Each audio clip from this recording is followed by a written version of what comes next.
How does this go? I did not. Oh, hi, Mark. I think I did that pretty well. You were awesome. Layman, it's good to see you, man. You too. All right. Here's what I think we're talking about. The proposition is basically that transcultural planetary scale spirituality is both a pragmatic necessity for the contemporary and emerging epoch, right, as well as a kind of natural next step or intensification of the activity of love in the world. And that this new phase has to be able to work with existing spiritual traditions, both by providing a way to inhabit the global and traditional frames simultaneously, and also by thinking the traditions as complementary sources of unique facets of spirit without which a planetary wisdom culture cannot stably and richly constitute itself. And this probably includes a minimum number of interpretive frames, such as things like first, second, and third person modes of the divine. It probably includes a minimum number of types of practices, roughly similar to Wilber's summary of things like waking up, showing up, growing up, etc. And at the center of this world-centric spiritual mandala is a non-dual embrace of individual uniqueness as being deeply compatible with and necessary for enlightenment, and the holy participation of spirit in evolutionary history in a way that onboards the insights of classical, modern, and postmodern ways of culture. So, two questions. First of all, does that sound about right? Second of all, let's go to the first one. Do the first one. How's that sound? What would you add or tweak or what? So just to say, big compliment. So just to share with our listeners, I sent to Layman. Layman just did a brilliant job, not a good job, a brilliant job. I sent to Layman 2 articles. One was one that I wrote about 8-9 years ago called World Spirituality Essentials. And the second was like an 80-page essay at the beginning of a book on integral religion, Rosh Hashanah, and tears, a book that actually was published by Integral Publishers, Layman, in 2014. And I never actually publicized the book because the edit was bad. There was it just got re-edited, so it's now actually being released for the first time for real in the next couple of months. And you actually brilliantly, not well, but brilliantly summarized those 2 essays succinctly, and your choices of and how you linked it together is itself a great conversation. But yes, I think you just hit in about 10 sentences. That was an amazing recapitulation. So let's start with, well, you tell me where you want to start. But I just wanted to compliment your recapitulation because it was so incredibly good.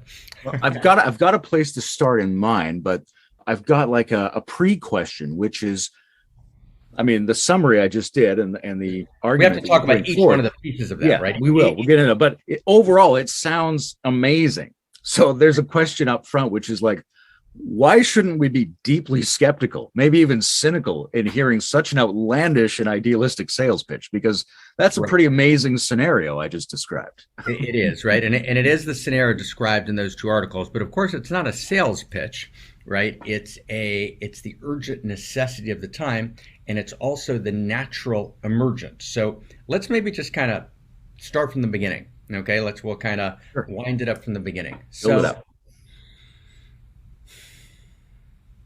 We live in a moment in which all of our problems are global, right? And I remember having this conversation with, my dear friend Ken Wilber when we started the Center for World Spirituality. Ken and I started it together with Sally Kempton and Miranda Kaplan, back in 2010-11. We later renamed it the Center for Integral Wisdom, and there's still a discussion of what its name should remain. But put that aside, the idea was, what Ken and I were thinking was about both the natural evolutionary emergent, right, and the emergent necessity. And those 2 go together because in some sense, and this is a larger conversation, perhaps for a later conversation you and I want to have with, my colleague and interlocutor and dear friend Zak Stein on Cosmo-Erotic Humanism, this next sentence, but evolution is driven by need. Need drives evolution, right? Need's a fundamental structure of evolution, and the ontology of need is a very important question in the relationship between need and desire. But evolution is driven from the perspective of the interior and the exterior sciences that we try and integrate in Cosmo-Erotic Humanism. Evolution is driven by desire and need. And so there's both a desire, let's look at desire as a memory of the future, and let's look at need as a response to the crisis in the present, right? And when the future and present, right, include with each other, which they should, and it's one of the weaknesses in kind of Advaita Vedanta or Eckhart Tolle kind of recapitulations where the present seems to be divorced from both the past and the future, right? The present holds the future. So when need and desire come together, then a new emergence comes forth. And world spirituality, if anything, and I'll just turn off that beep there, world spirituality, if anything, is both a new desire of cosmos and an urgent need. And let's just talk about it perhaps from both perspectives. So first, right, as we said, every single one of our challenges are global, and it's utterly absurd in terms of the need structures of cosmos, right, that in a moment when all needs are global, the fundamental existential needs, right, that we actually generate a spirituality that's local. There's such a fundamental misalignment. So that's one, right? And that's just simply never been true in the world, right? We've never been in that reality. And so we had local needs, so we generated local spiritualities. So the notion that we would now have a world in which every existential risk, right, requires global coherence, and global coherence can only come with global co-ordination, and coordination can only be emergent from, right, healing the global intimacy disorder. And the global intimacy disorder itself, right, is rooted in the lack of a shared set of ordinating values, right, and ordinating, right, shared world structure. So from that perspective, the urgent need or the overwhelming moral imperative of this time becomes the articulation of a world spirituality. And it's the overwhelming moral imperative because without it, we can't pick up the baton from the past. We can't respond to the crisis of the present. Right? And we're the only voice for the unborn trillions of people. So from that perspective, right, there's no question that a world spirituality is the articulation of such, right, is the overwhelming moral imperative, right, of this moment in time. But that's in response to need, but it's not only an overwhelming moral imperative in response to need, it's also a desire, right? And you pick that up gorgeously. And it's one of the reasons it's a delight to talk to you again because of just the precision of your reading and thinking. But you picked it up completely correctly, right? In other words, desire is a memory of the future. Desire is love desire, right? Desire is the love desire, the eros of cosmos, or what Whitehead likes to talk the appetition of cosmos. But of course, he's a Cambridge Englishman, so he calls it appetition, right, instead of desire. But he means the appetition of cosmos for a greater eros. And a greater eros, if you look, for example, at your own experience, a greater eros comes from greater intensities, and greater intensities, right, mean that which includes more. So, for example, in process and reality, right, the way Whitehead feels into it is the similar way that we do in Cosmo-Erotic Humanism. And intensification means more contradictions are held. Intensity doesn't mean it's just more intense. It means more is held, right, and then integrated, which generates what I would call intensification of intimacy. So a world spirituality, right, in which no system, which is legitimate, right, which has integrity, which is based on validated insights, is left out of the circle, right, is in itself, right, an evolution of intimacy. And if we understand reality as the progressive deepening of intimacies, which we should for lots of reasons, different conversation, we'll save that for Cosmo-Erotic Humanism, right? Well, then the movement from egocentric intimacy, right, to ethnocentric intimacy, to world-centric intimacy, to cosmocentric intimacy, and there's a reason why I use the word intimacy and not consciousness, but bracket that, right, is the emergence of a world spirituality.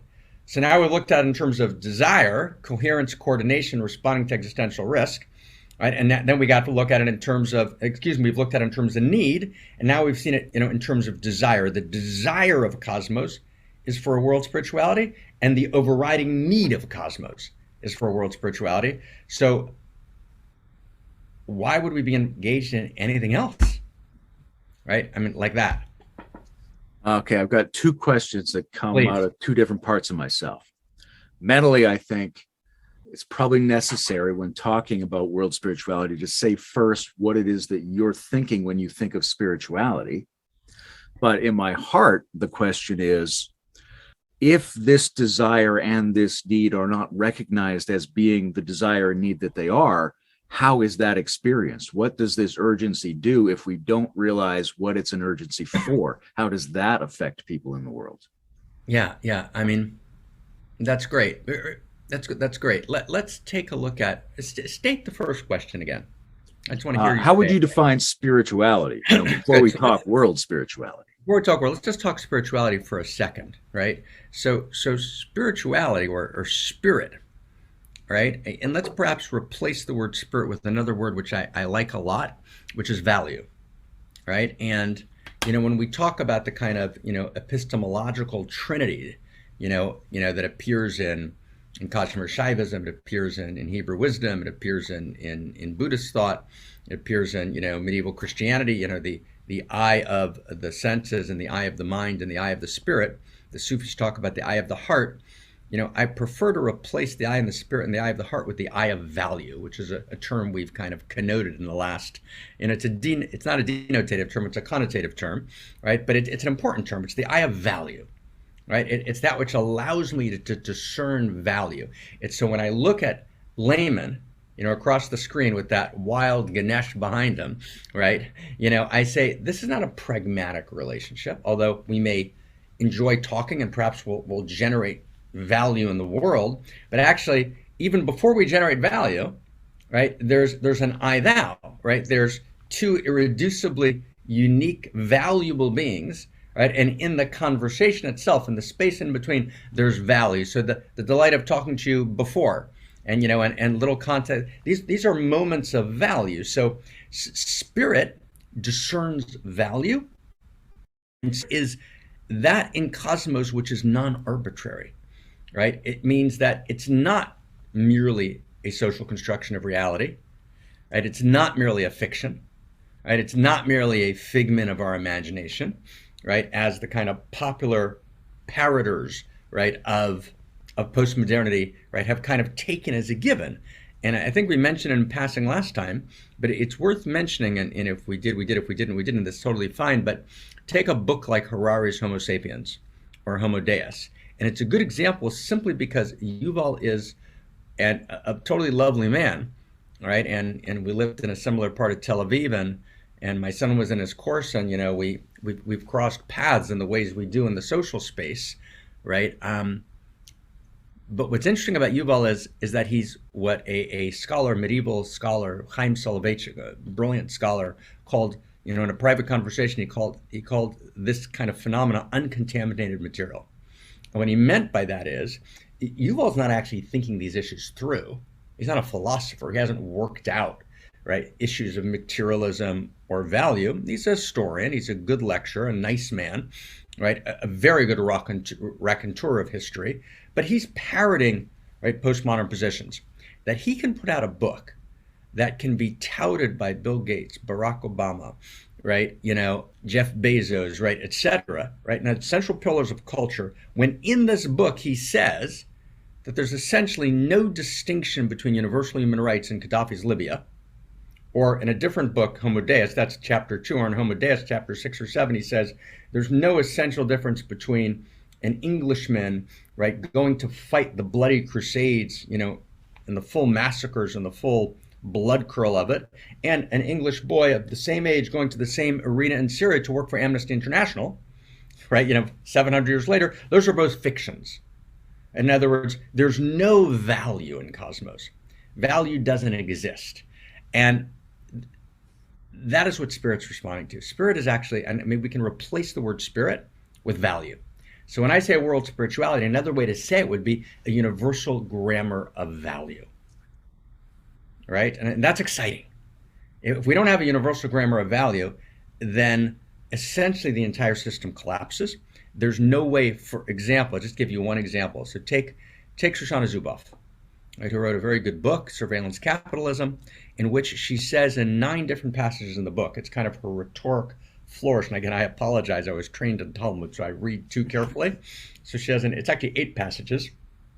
She says that the moral imperative of her book is the act of naming. And so what she goes to do is name the structure, which she calls surveillance capitalism. Actually, I mean, she wrote a great book, and actually Bill Davidow, who's an interesting figure in that world, in 2013, 2014, talked about the surveillance internet, and there's a book called Re-Engineering Humanity, right, by Brett Fleischman out of Cambridge University Press. There's actually there's a literature around that, but Shoshana did a fantastic job. But here's the thing. Then she does exactly what she accuses the techplex of. She accuses the techplex of engaging in euphemism, and it's the refusal to name what they're doing. But she refuses to name why what they're doing is wrong. In other words, what values are being violated. And that's where the book falls down. She says, my goal is to arouse 4 passages, astonishment and outrage. But you only arouse astonishment and outrage if you violated a value. And so what she does is she literally ducks around the issue of value, which is the entire point of the book. And then she reverts to Sartre and being a nothingness. And that's one of my favorite books ever written. However, right, the entire point of being a nothingness is that there's no field of value. What Sartre is saying is that freedom means the realization that you're not constrained by anything, right? That the only thing that exists is your responsibility, because there isn't anything else, because there is no field of value. So Sartre is the apostle of cosmic meaninglessness, and she repetitively, right, in the book as a refrain, right, basically makes a strategic move, you know, and of course Steve Pinker's down the hall, so she's got to make sure it's okay, right, to refer to Sartre, right, as the ground for challenging the techplex, which in effect means she's on the side of what I would call the techno-feudalists that she's challenging, because they both agree that there's no intrinsic value in the world, which is why her entire challenge falls completely flat. Now, when we saw George Floyd killed, we all went to the streets because we saw a value violated. We said this was an obvious violation of value. The violation of value arouses moral will, it arouses personal will, it arouses political will. Will is the eros of cosmos. Right? The word will in Hebrew, ratzon, right? Which means, right, will in the sense of eros. We violated, and eros is the value of cosmos. Eros is the movement of separate parts towards becoming larger wholes. So Zuboff, right, who's doing this incredibly important critique, right, of techno-feudalism, right, you know, a word Zak and I created, but we get the point. It's a good way to summarize the whole thing, right? Can't actually fulfill her goal, which is critical, which is to arouse moral astonishment and outrage, her quote, because she refuses to name value. Even though naming is her moral imperative, right? There's 6 places in the book where you're waiting for her to name it. She ducks around, right? And so that's the postmodern move. You can't make that move. We've got to name value. We have to name a universal grammar of value, which is non-fundamentalist, non-dogmatic, but which actually is a shared story of value, because only, and here's a new phrase, right, Layman, that just occurred to me this summer, and it was, right, it fills in 2 pieces. It's only first principles and first values rooted in a story of value. That's the quote. Quote, first principles and first values rooted in a story of value. Only that combination. I mean, you can't just allude to first principles and first values, aka, let's say, Habermas, who never uses that word, but he's trying to figure out first principles and first values. Nor can you just allude to, let's say, a universe story, aka, I don't know, Thomas Berry, Mara Evelyn, Tucker, or Brian Swim, universe story, but it's really just mythopoetic, right? There's no intrinsic value because he refuses to actually abandon the standard narrative. You need, in order to arouse political will and to create coherence and to create coordination, we need first principles and first values rooted in a story of value, which creates a universal grammar of value. That literally is the only possible way to respond to existential risk today, right? Which is based on failed coherence and a race to the bottom and a tragedy of the commons and multipolar traps. So paradoxically, this is this wild moment in cosmos in which need and desire meet in perfect congruence, which is actually always the case. So that's kind of crazy beautiful, right? And crazy urgent. Okay, something like that. Okay. Well, let's come to that second question then, because it makes a lot of sense to me. I mean, this proposal that unless you both clarify basic values and have a story of value, that even the best ideological critique is still going to get captured by the ideology it's trying to critique and replicate the same problem.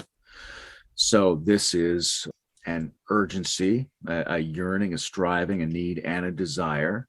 But if people don't understand what need and what desire it is, they don't know where it's trying to go and what it's trying to do, and they nonetheless feel the pressure of that urgency, Right. what does that do? What do people do when they feel it but don't know what it is and don't know how to process it and act on it? What does it become then? Yeah, no, that's a great question. It becomes, there's two choices in the world, and it's a Joseph Campbell phrase. I believe I'd have to trace it down, but the two choices are to mythologize or to pathologize.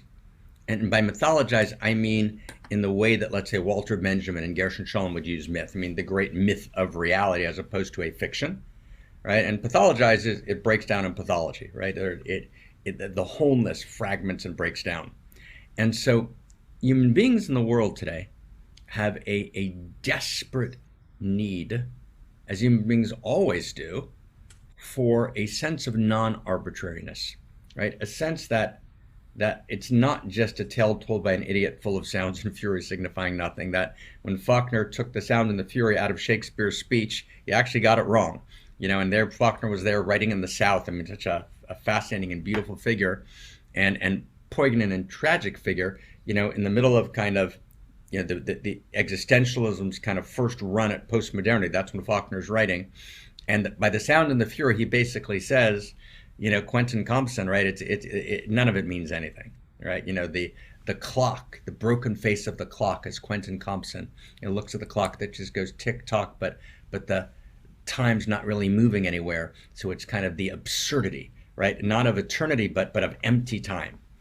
And we need to know, right? That's what I would call, and Zach and I call together, our anthro-ontological sense, right? Meaning the sense of mysteries that live within us, our deepest clarified phenomenology, which itself discloses ontology, right? That deepest sense of meaning that lives within us needs to actually locate ourselves in a field of value, in a field that's non-arbitrary. So we have two choices. One choice is we go to our local system and we locate ourselves in that local system, right? So whether that's Judaism or Islam or Buddhism or Confucianism, and those are all important. Well, we need to talk about that. What's the relationship of world spirituality to individual traditions? And this is one of the places that both perennial philosophy and integral made some fundamental mistakes that we desperately need to correct, because they undermine the movement to a world spirituality. But bracket that for a second, right? We have this sense within us that the local system is insufficient, right? And it's at the leading edge. There's masses of people, obviously, in the great traditions, right? 60% of the world. Nonetheless, the leadership, right, understands that the notion that actually meaning is exhausted purely locally, right, doesn't actually resonate erotically, right? That sense is growing in the world. But what's happening is, so that sense that it doesn't resonate locally, that there's more than local tradition, right? What that's doing is it's doing three things. It's dishonoring and degrading the local tradition, because the local tradition gets identified with its surface structures, right? So it degrades the local tradition, but then it moves, that's step one, then it moves, right, the leadership, or the other 40% of the world, right, towards a sense of a world being ultimately empty. But since we can't live in an empty world, because anthro-ontologically that's too painful, I can't live in a non-arbitrary world, so what we do is we polarize. And polarization means we've stepped out of the field of value. Since we've stepped out of the field of value, once we've stepped out, then we arbitrarily choose what we used to call a value in the field of value, we arbitrarily choose what used to be a value in the field of value to be non-arbitrary, right? So let me stay with it because it's very subtle, but if we get this, it's wildly exciting. So take let's say, I don't know, the abortion debate. And we could go into the vaccine issue, but let's bracket that for a second. But take the abortion debate, right? Pro-life, pro-choice. Now, that's an absurd debate, right? Life and choice are obviously values. Now, if I'm in a field of value, right, we call it in Kabbalah Chakel Tapuchin Kedishin, right, the field of she. I'm in the field of value. So actually, underneath choice and underneath life is value. So it's not choice in life, it's a value. These are both expressions of value. And the fact that we're both in the field means we actually have a shared discourse already, which is called value. We're both in the field of value. If we're in the field of value, then actually choice and life are actually secondary expressions of the primary ontology, which is the primary experience, which is value. So if we're there together, we're already in a movement towards synergy because we're both in value. But if we step out of the field of value, the kind of insidious postmodern move, which is not really postmodern, that's a lie. It's a modern move, right? It starts with David Hume and it runs through most of modernity. There's two strains in modernity, and that's one of the two major strains in modernity, and it was the dominant strain. And postmodernity, what and Habermas already pointed out, is kind of a hyper modernity, right? But if we're out of the field of value, well then now I'm arbitrarily picking a value, saying that's my non-arbitrary, which then becomes my identity, which means I have no possibility to compromise, and now we have polarization. And that polarization, right, is actually defining all of society. So that's the second thing that's happening. We've stepped out of a world spirituality or a universal grammar of value, which moves us, right, to radical polarization because we're arbitrarily picking our non-arbitrary and then identifying ourselves with it because we have no other ground of identity. And who can give up their identity? And now we have intense polarization, which is at the root of existential risk. So that's kind of the second, you're asking such a beautiful question. What's the result of it? So the result of it is tragic, right? It's intense polarization on the one hand, right? And a sense of, and then a sense of, in the last piece, the people, the third move, the people who don't actually non-arbitrarily pick an arbitrary, right? Don't actually arbitrarily pick a non-arbitrary. That's the second effect that we talked about. The third effect is the win-lose metrics. And so the third effect is fuck value, right? In other words, I'm not even going to pretend to pick a value. I might dress it up with value, but basically, right, rivalrous conflict governed by win-lose metrics generates not complex systems, as Snowden points out, but complicated systems, right? Which is the basic structure of reality today, which, right, sets up, extraction models and exponential growth curves, right, which become generator functions for existential risk because I don't have any other deeper story. That's the third effect. Those are three very distinct effects we've looked at, all of which are direct results of a collapsed, right, story or a collapsed universal grammar of value. And when I say collapsed, I would say a little more clearly, we used to have a universal grammar of value, right? We didn't express it clearly, right? And of course, in the medieval period, there was this radical polarization. There was a win-lose metrics between religions. But nonetheless, from the pre-Socratics, all the way through the medieval schoolmen and kind of natural law, and then into perennial philosophy, these were all proto-attempts at a world spirituality. Right? In other words, what we've done now is those proto-attempts have gotten thrown out, and we need to address that separately. Okay, that's just to answer that question with these three takes. Fair? Yeah, fair. That's really interesting. There's a concept called syndifferentiensis, which means same enough to be different, essentially.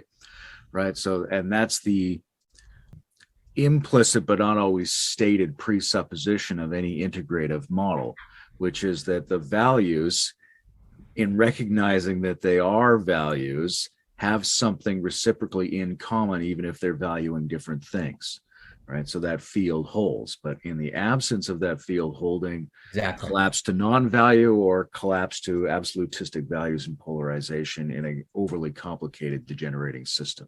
Right. And just amazingly, just to say, and then you'll pick it up and take us to the next place. Sure. Is Manfred Harris wasn't wrong when he talked about superstructure, infrastructure, and social structure, right? In that neo-Marxist kind of And of course, we know social structure, the laws, the contracts, right? Infrastructure, the actual infrastructure of society, but superstructure, we mean worldview, we mean frameworks.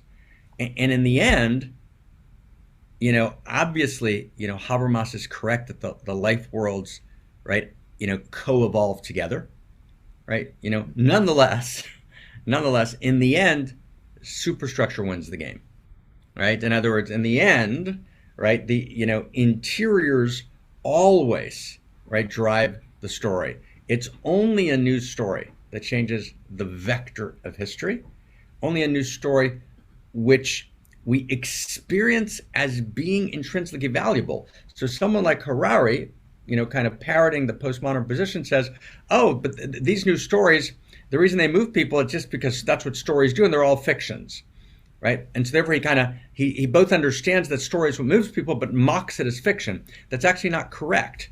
In other words, the surface structure of the story is fiction, right? In other words, the particular application of purity or loyalty or love, right, might be a fiction. But the value itself that's animating political will and communal will is not a fiction, right? And it's mediated through a prism of limited consciousness, but actually the clarion call is for loyalty, it's for community, right? It's for majesty, right? It's for glory, right? It's for, fulfillment. It's for, love. It's for purity. Those are all values, right? The fact that they're mediated through a Birkin prism means we have to evolve the prism, right? But it's not true that that will is aroused by a fiction. Will is always aroused by value, right? In other words, when a child's will, the terrible twos, the child's will is aroused, there's a series of key experiments, and Zak's tracked a lot of this in developmental thought,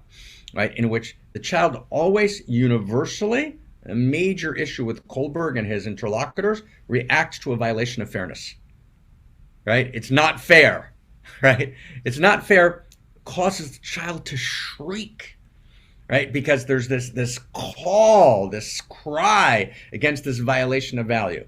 Right, and it dislocates the child, right? And so if we basically deconstruct value and we don't have at least a shared sense of value as a context for our diversity, not as a homogenizing notion, not as a totalizing notion, but a world spirituality as a context for our diversity, then it literally, that superstructure breakdown, right, actually collapses the fabric of society, causes unimaginable suffering and pain. So this is not a meta-theoretical conversation we're having. We're passionate about this because this is the suffering of men, women, and children, and it's the unborn next generations that if we don't actually get this right and understand the deeper superstructure issues, then we have no way of resetting our course.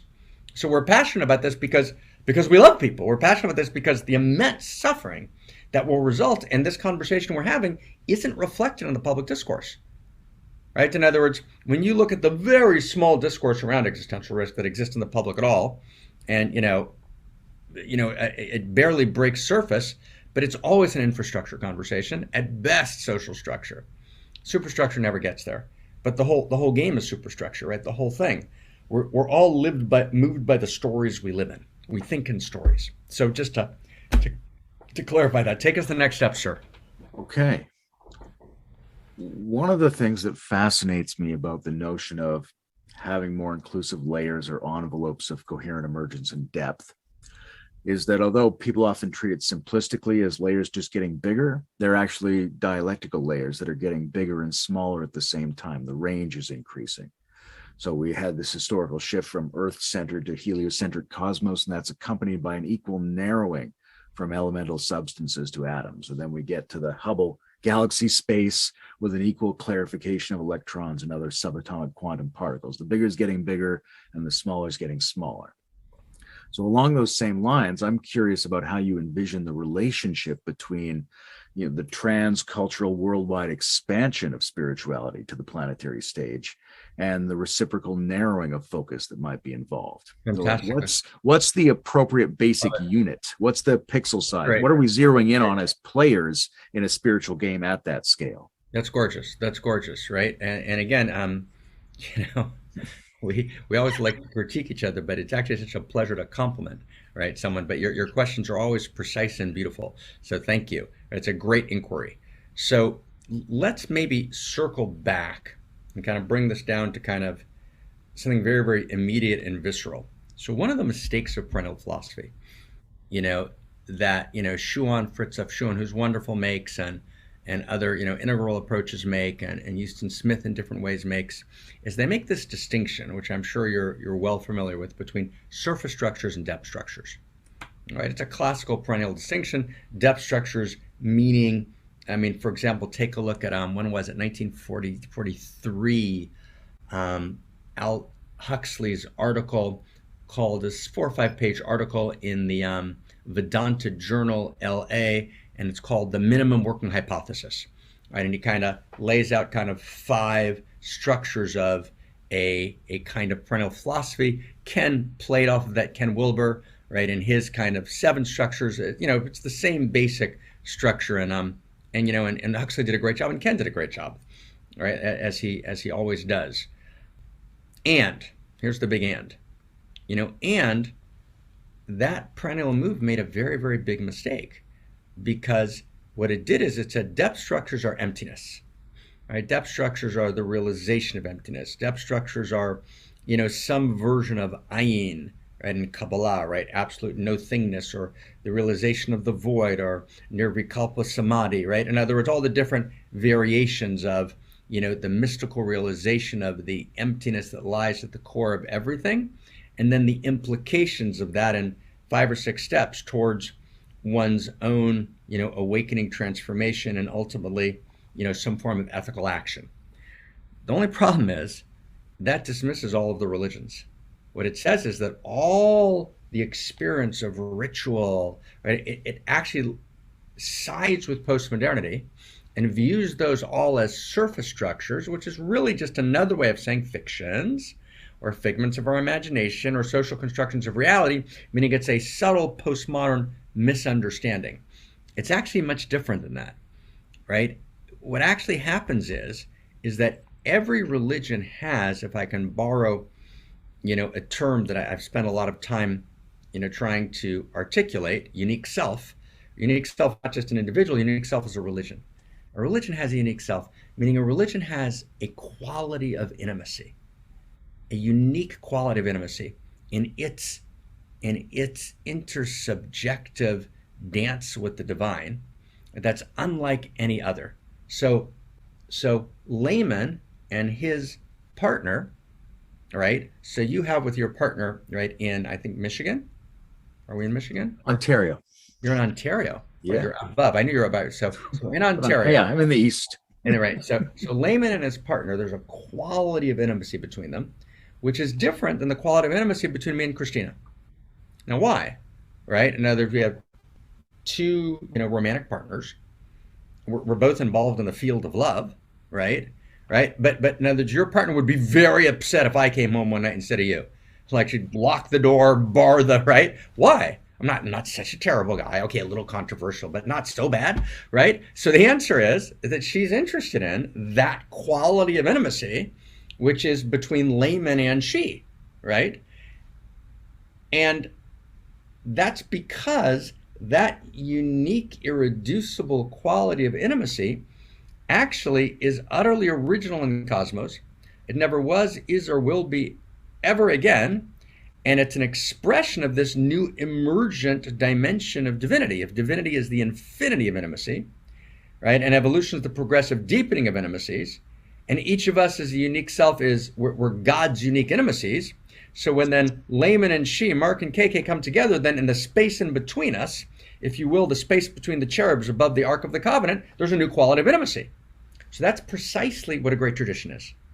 And a great tradition is not, oh, you've got these depth structures of emptiness, right? Emptiness in the sense of shunyata, right? And then all the rest are surface structures. No, not at all, right? That's a disastrous interpretation of religion. It's wrong, and it's wildly disrespectful, and it alienates 60% of the world from the other Actually, obviously, there's dimensions of religion which are sociocultural, obviously. Obviously, there's dimensions that come from certain historical contexts and sociological contexts that religions need to grow beyond. There was a suggestion I made about a decade ago, 15 years ago, that we should get, and I tried to get a bunch of leaders together from around the world from different traditions, and we should all give talks from the different traditions on our texts and rituals that embarrass us. Right? In other words, so clearly there are shadows in the religious structure. Having said that, that's not what most of ritual is. Most of ritual is a unique. It's a whisper. It's an intimation. It's the particular texture of sweet nothings. Right. It's a way of intimately embracing the divine. Right. And that's not a surface structure. That's a unique depth structure that we need desperately to honor in the traditions.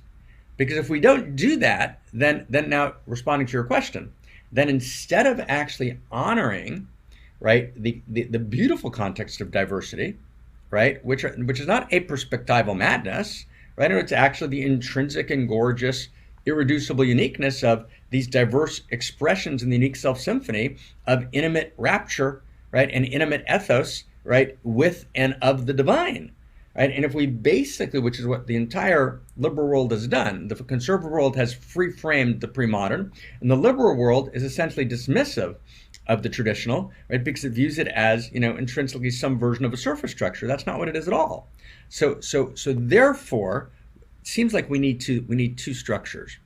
One is we need a world spirituality, and two is, we need the individual traditions.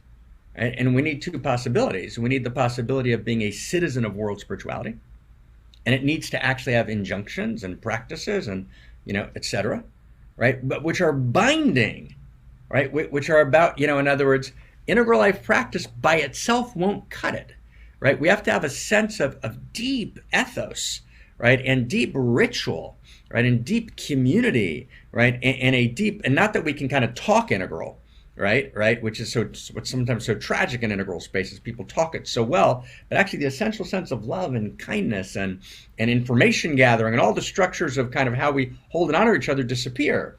So we need to actually, be able to enact world spirituality spaces which have obligation, for which we're willing to sacrifice. In other words, we need a sense of a world religion, but a world religion which is a context, for many, many diversities. And we need individual religions, and individual religions, need to actually take responsibility for their own evolution, take responsibility for the God voice, and for the interpretation of the God voice, and we need a third possibility to be dual citizens. So we need three possibilities. One is I'm a citizen of world spirituality, but that's real, that's a commitment.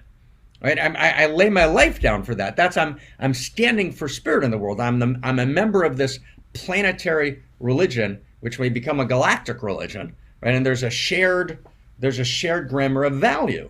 One, two, I'm a member of an individual religion, whatever it happens to be, but I'm responsible for the God voice in it, And taking responsibility to disambiguate the God voice from the ego voice and from the sociocultural voice is the obligation of that religion. But and I hold the unique quality of intimacy. I mean, I could just show you here. This is just to see if I have it here someplace, Where is that? Oh, right here. This is just a good example, These are Layman phylacteries, and if you're ever familiar with them, so phylacteries are tefillin, They're 3,000 years old in the Hebrew lineage, and they're intensely beautiful. If I can, I don't mean to be inappropriate. I'm wearing a black T-shirt, but you just can't. I'll just show you for a second. It's actually taking his clothes off now, folks. Exactly. That Gafni controversial all the time. You just can't get away from it. But these are very, very beautiful, and I've put these on, pretty much every day for the last 47, 48 years, And you put them on, like this. And they're leather boxes with parchment in them of sacred scrolls, And it's insanely,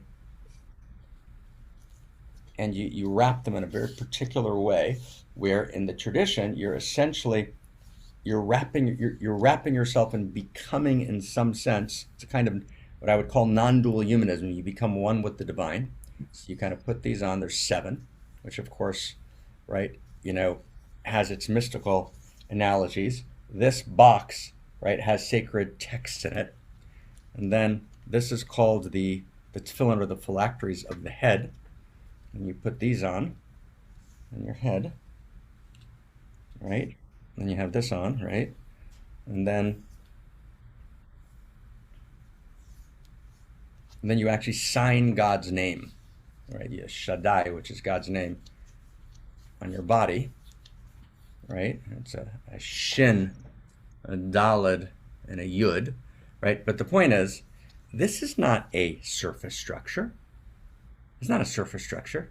This has been passed, down from, generation to generation, over, 3,000 years, right? And people died, right, to be able to put on their phylacteries, not because they were lost in a figment of imagination or a social construction of reality or a fiction, but because this unique structure, morphogenetically kind of invested with value, transmitted from generation to generation, is a mystical structure of a cosmos that opens up, right, reality in a very particular way, right? And it's utterly and absolutely sacred, right? And every great tradition has its version of these, and these are intimate expressions of rapture and ethos.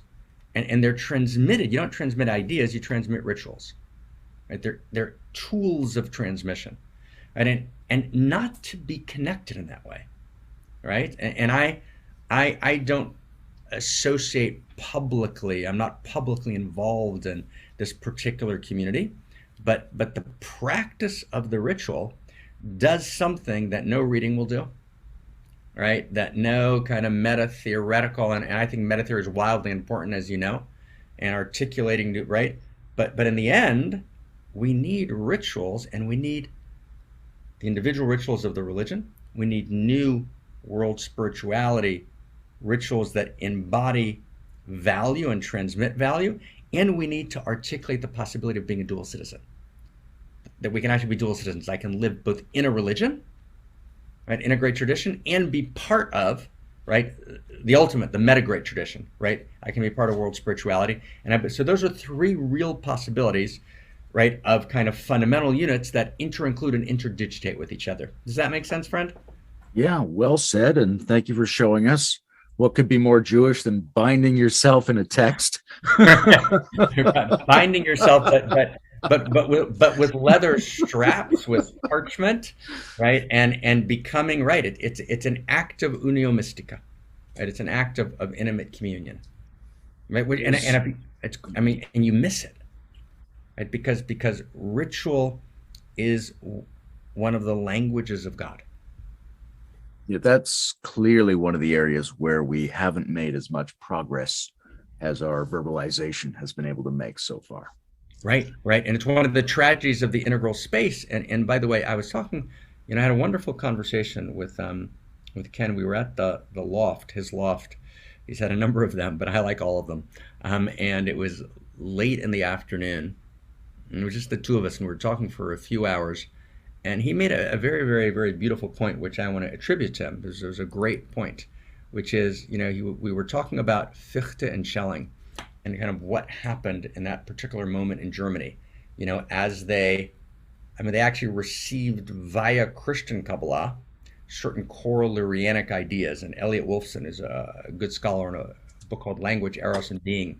In a number of footnotes kind of traces the link between kind of Renaissance Kabbalah through Christian Kabbalah, through the mystery schools to Fichte and Schelling, which is a different conversation. But we're talking about why Fichte and Schelling collapsed. It was the ultimate integral scene, if you will, right? In other words, ferment and thought and depth, and it went on for a few decades. There was no tefillin, there were no phylacteries, right? That's the conclusion we came to, right? In other words, there was no yoga. And it was dharma without yoga, right? It was meta theory without practice. And practice doesn't mean an integral life practice book, right? With all due respect to the work in that book, which I'm sure was a great book. And of course, Michael Murphy's Integral Transformative Practice kind of, is the source of the beginning of that kind of great work. But there has to be a notion of obligation to practice. There has to be a notion of sacrifice. I mean, I remember last sentence, and you'll take us to the next place, but I remember being 18 years old at Hebrew University, and I had left my tefillin someplace, and it was dusk. It was getting towards dusk, and I was tearing through Hebrew University, right, to get to a friend's room who I knew had phylacteries, so I would put them on before the sun set. And it's not because I thought I would burn in hell. And it wasn't the way we kind of we kind of dismiss ritual as kind of blue, right, or amber, right, which is just identifying religion with its shadow forms. No, it was because I was madly in love with tefillin, madly in love with she, and I had this intense sense of obligation, right, to the whole lineage, right, to participate in that field of meaning by putting on my phylacteries that day, right. So again, not as a reductive act of a pathologized blue or amber, but actually as a great mythological act of heros gamos in participating in the field of meaning, which I desperately didn't want to miss that day. Yeah, like that. In thinking about unique traditions and unique individuals as units in a world spirituality, one of the things you've tried to do is to articulate a challenge to the conflation of specialness and separateness in Yes. many of the historical dharmas, moving Yes. away from the dichotomy between the non-separate, non-special impersonal enlightenment and its rival, the special separate world of ordinary consciousness, and moving instead toward a transpersonal, non-separate specialness as the locus of the emerging world spirituality.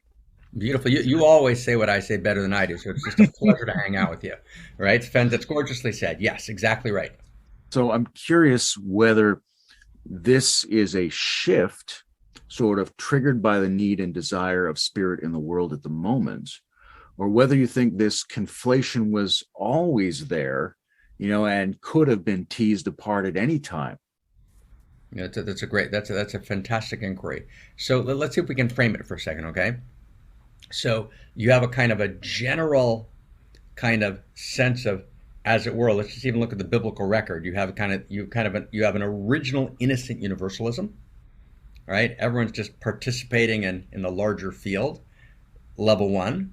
Then level two, you go to a particularism, right? You do a kind of this distinguishing the sense of specialness, right? And let's kind of fast forward from 10,000 years ago till 2,000 years ago, let's say the axial religions, and as they emerge with their meta principles on the one hand, but also with their radical chauvinism, which comes from the earlier periods, which they inculcate, and as Augustine says unabashedly, right, en gula mechutz l'knesia, right, there's no redemption outside of the church, right, and each religion, right, had its version. Tibetan Buddhism, right, is shocking, right, in its chauvinism, right, and obviously Judaism has its piece, and Cosmo-Shaivism, et cetera, et cetera. So that sense of level two was the sense of specialness, but a specialness which was mutually exclusive, right? And that's where special means, right, I'm special and you're not, right? And one of the ways I used to work with, friends and students in this particular thing,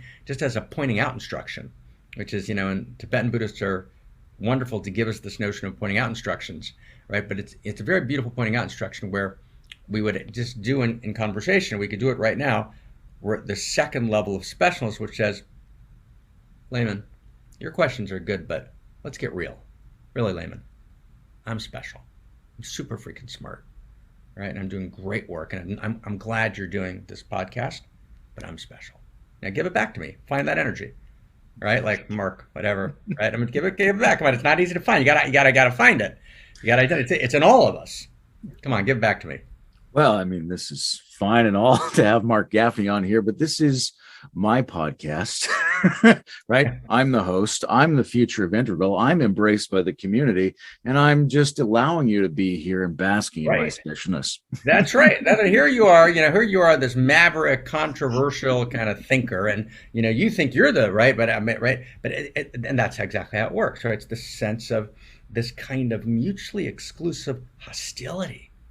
It's the opposite of love, and it's tragic, and you can feel the ugliness in it. Even just to speak it, You can feel the contraction and the sliminess of it, right? But then we go to level three. And level three is, oh, so we actually get to share humanity. We get to share a field of love. And then we get to say, oh, I get to be here with this irreducibly unique and beautiful and special reality being Coleman, right? And he's in this integral world which I love dearly, right? And I'm happen to be the president of the Center for Integral Wisdom, but we're actually charting this kind of wider path, and we're not the center of the local integral community. He's doing that really important work, and he's got this beautiful podcast, and he's doing just this wonderful contribution, which is completely not mine to make. It's his to make. So I get to meet him, fall in love with him, because love is a unique self-perception, and say, it's fantastic, right? And I've never had anyone read 2 articles as well as he did at the beginning of this podcast and actually capitulate them in 6 sentences, right? And then you get to say, oh, here's Marc and his unique autobiography, and his and whatever the 10 nice things we'd say there, maybe 1, 2, I mean whatever it is, right? But whatever that version is, right? I have, right, and as I'm supposed to be writing the Great Library, and that's what Zak and I do, right? Whatever it is, right? And then we get to meet, and we get to be madly delighted with each other. So it's like, I'm so special, and you're so special. And the more I feel my specialness, the less I need to parasite off your specialness. And the more I can rejoice, I can be in devotion to you, and I can be excited, right? And I can be, as happened after our democracy thing, I spoke to a couple of people that you happen to know. I said, Layman, I've never actually come in contact with him before. We've kind of known of each other, and he's great. He's doing great stuff, and I was just totally excited. I could be enthusiastic about it because I actually felt enthusiastic because I was rejoicing in your specialness, and authentically, right? Not cognitively. That's the thing. It's not cognitive. It's a visceral somatic feeling when we're not actually grasping, when we move from separateness to uniqueness. See, that's the exact movement. And as we're part of the same field, we're not separate. As long as we're separate, we have to grasp, and we're in this rivalrous conflict, and it's a win-lose metrics. But once we're in the field together, now we're unique and distinct expressions of the field that are irreducibly special.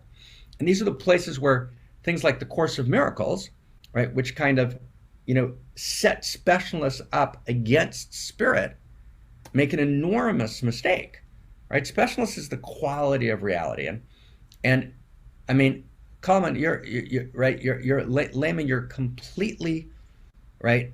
Layman's completely convinced, as he should be, that he's special, and not to feel his specialness would actually be pathological, right? You're actually responsible, right, for the expression of a irreducibly unique and gorgeous dimension of the God field, right? And to deploy, right, your perspicacious intellect, right, in right the attempt to articulate new integrations in a particular discourse, which are utterly necessary to do, which no one else is going to do quite like you.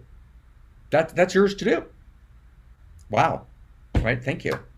Right? I mean, that's the experience. It's an experience. That's the point. It's not a meta-theoretical concept, right? It's a visceral experience of utter joy at another system specialness and another person specialness, which emerges from this full embodied experience of my own irreducible specialness, in which we reject the tragic suggestion that we should evolve beyond ego.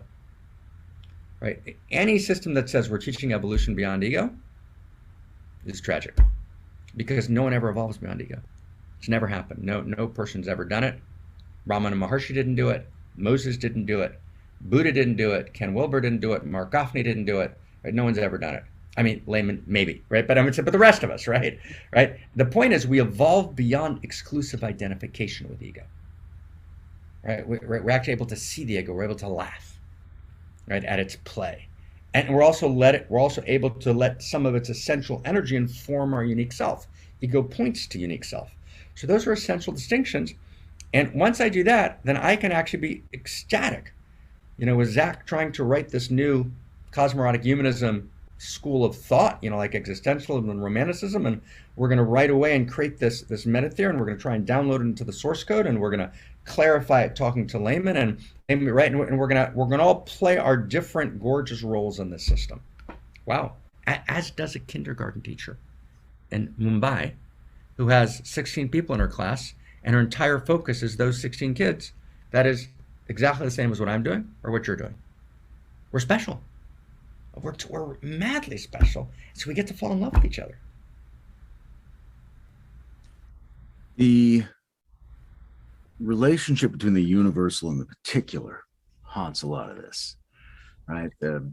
The idea that the unique self-specialness is non-problematic relative to the universal qualities of illumination, the idea that we can be dual citizens of a world spirituality and a particular tradition.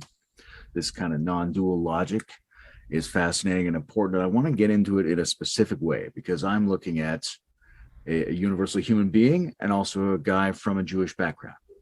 Right. I just have one question before. Yeah. Is that a flower on your right ear? It's my left ear, and yes. Okay, well, right and left. Left Yeah, ear. I don't know what the screen is doing. Flower. I got it. Okay, Yes, that's beautiful. I think that's a flower. Okay, awesome. Okay, take it away, sir. I'm with you. I just wanted to check that out. All right, Okay. so we're on the subject of world-centric Judaism. And I'm curious. I want to probe your sense of how this tradition, because it's your tradition, encodes the transition to being planetary. And there's this interesting argument by the philosopher René Girard, who says basically all the ancient cultures formed their identity by discharging tension and competition trauma onto the scapegoat, who is believed to be guilty, regardless of their real guilt, and then ritually killed to return spirit to the people. I know something. Girard argues that this changes in the Bible.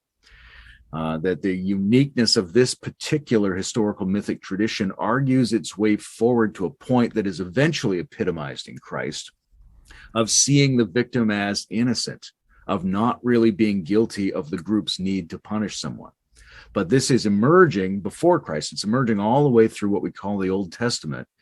All right, Abraham is going to, but doesn't kill Isaac. Job is sort of ambiguous in refusing the claim of his peers that he deserves his punishment. So I'm curious, as a passionate student of Hebrew holy books, how do you think about these texts encoding the transition to or oscillating in ambiguity between the ethnocentric and the world-centric spirit? Do you see that in those texts?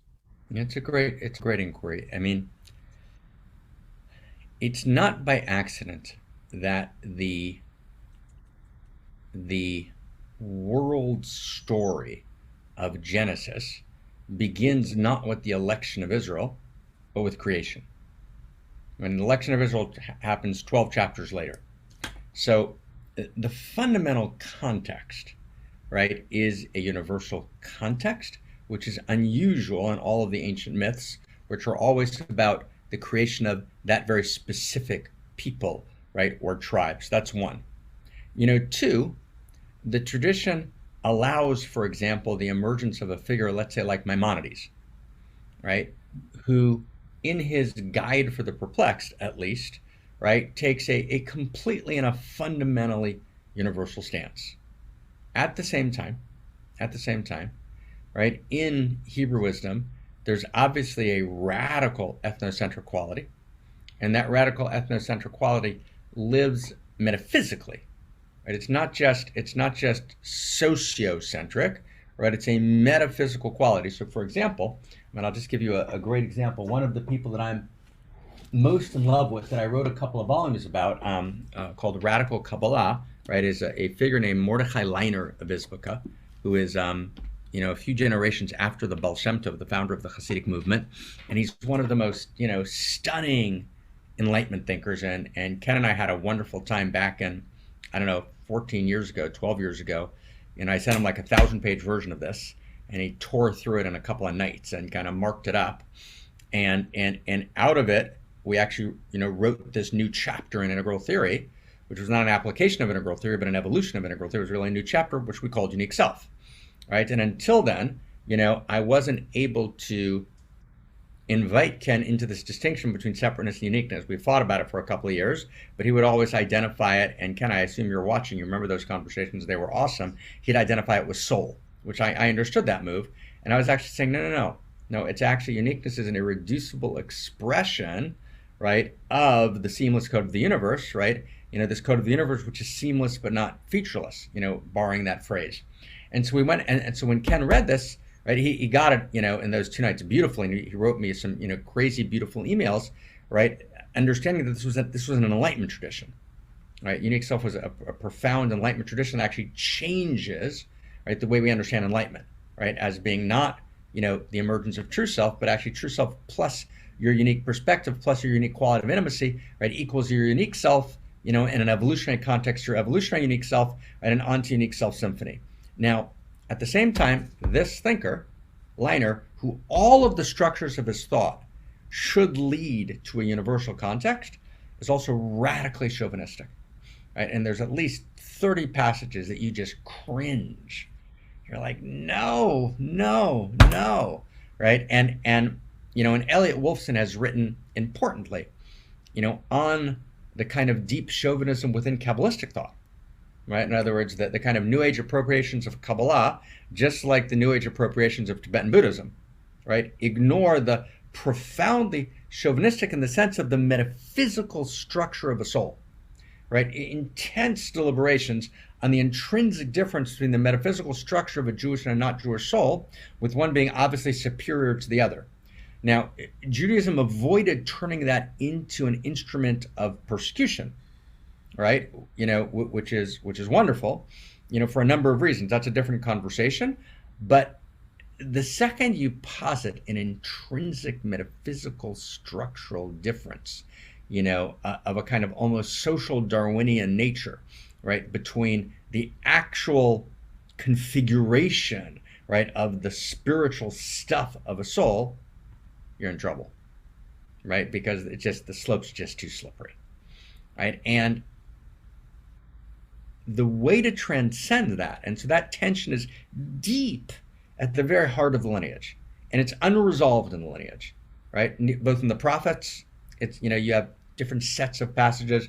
In Genesis, you have different sets of passages. In the medieval schoolmen, you have different sets of passages. Within Kabbalah, you have different strains. Moshe Halamish, right, wrote an excellent article on the kind of different strains in Kabbalah, kind of both universal and particular. We could talk about this forever, but really it's an expression of insufficient articulation of what I would call unique intimacies, right? Meaning, if I can actually have a sense of the irreducibly unique intimacy, right, of, let's say, the Jewish experience, then I can rejoice in that uniqueness, right? I can understand that it's transmitting something irreducible, radically essential, and not replaceable to reality, without needing to turn that ontological experience of uniqueness into an ontological experience of domination. But if I reject irreducible uniqueness, that's the paradox. If I reject irreducible specialness, right, and I don't actually give it its space, right, then essentially it comes back in radical chauvinism. And it's when I try and kind of have a kind of bland pluralism, right, a kind of, homogenizing, kind of New Age or human potential, or 18th century, homogenization of all the great systems, and I misunderstand them, and I reject their irreducibly unique configurations of desire and eros and intimacy, then those systems themselves rebel, right? Because they know they're having a genuine experience, and they claim that experience and translate it into a dominator hierarchy. And so what we need to do is we need to actually be anthro-ontological. We've got to honor the fact that, oh my God, Layman and Marc, they're really different. They're each special. They're each irreducibly unique, right? And we completely share so much space, right? And we get to be in the joy of that, and that's real. We share this deep field of value, this field of humanity, this field of the sacred, and we're irreducibly unique expressions of that field. We have to honor the dialectic in both of the expressions. In either side, we collapse into either chauvinism and evil or nihilism and evil. Those are the choices. we've touched a couple times on the sense that integrating the key insights and honoring the unique depth of these various traditions also involves handling their unique shadow sides somehow. Right. There's obviously the colloquial version is people think, oh, Catholics, pedophiles, and the Inquisition, Muslims, they got the jihads and the suicide. Buddhists have misogyny and a refusal of emotion, or right. We have these different generalized conceptions. But apart from asking all of the individuals within a tradition to do shadow work, how do we approach shadow work toward the traditions in general? What exists in terms of thinking the future of collective shadow work so that traditions can show up cleaned to participate in a world spirituality? Fantastic inquiry. And by the way, I've said it 4 or 5 times. When I say it's a fantastic inquiry, just to clarify, I mean it as a natural sense of excitement. You don't need the compliment anymore, but I'm excited by the questions. So we get to say that in the world. So this is very, very, very, very important. And we need a couple of operative principles here. You can only work within a tradition using its own methodologies.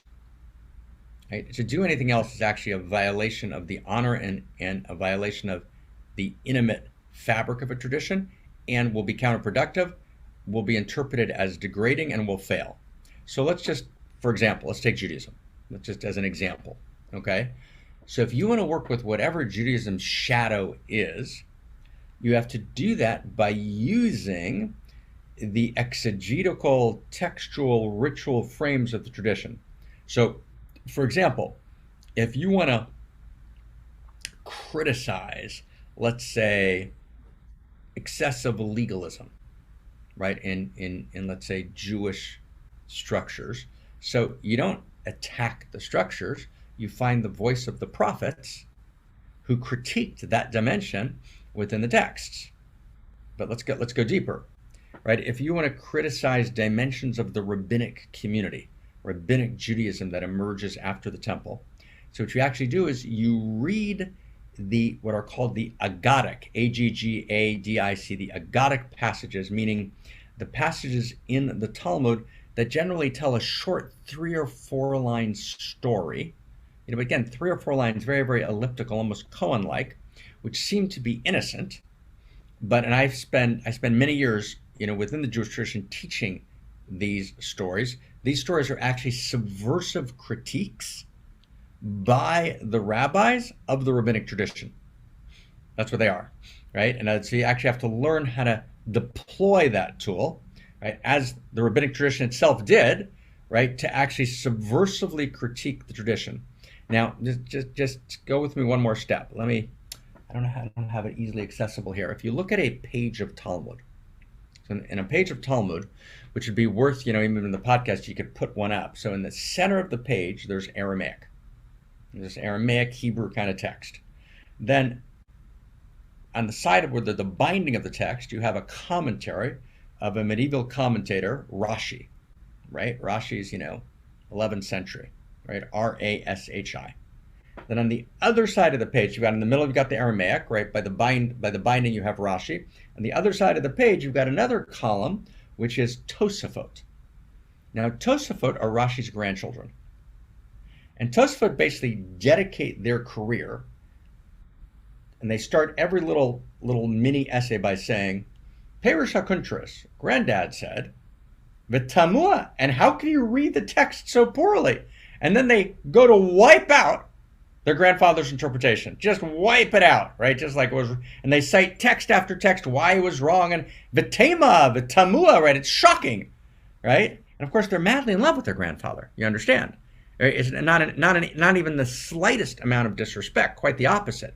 And the point is, they're on the same page, right? In other words, they're completely disagreeing, but they're on the same page. They're commenting on the same text, right? So there's a covenant, right, between the generations. And so we need to actually be in a place where we're in the field of value together. We're on the same page, right? And once we're on the same page, right, once all the religions are on the same page, we're in the field of value together, right, then each religion can acknowledge its shadow, and then from within each tradition, right, the voices and technologies of the tradition itself have always already expressed the shadow form of the religion. That's true in Islam and all of its varieties. It's true in all the varieties of Buddhism. You actually have very powerful interior voices in the tradition, if you're familiar with the tradition in some real way, that actually have critiqued the fuck out of its shadow. So the arrogant position is you come from the outside, not knowing the tradition at all, and you launch these kind of critiques that are non-intimate. They're non-intimate, right? I mean, if I called up, Mrs. Layman She, and who I've never met and don't know, and I expressed three critiques about whatever, she slammed the door, said, Layman, I told you not to talk to that guy, and that'd be over. But if Layman expressed those three critiques after he's received critiques and they're in this mutual dance, right, of eros and love, well, because they share intimacy, and so then those critiques, right, if they actually come from the depth of intimacy and love and this radical desire to, right, to emerge to this deeper place, and those critiques are received differently. That's true within a tradition and between traditions. Last example, I met with a couple of people in Israel when I was the rabbi of a community in Israel, a settlement on the West Bank.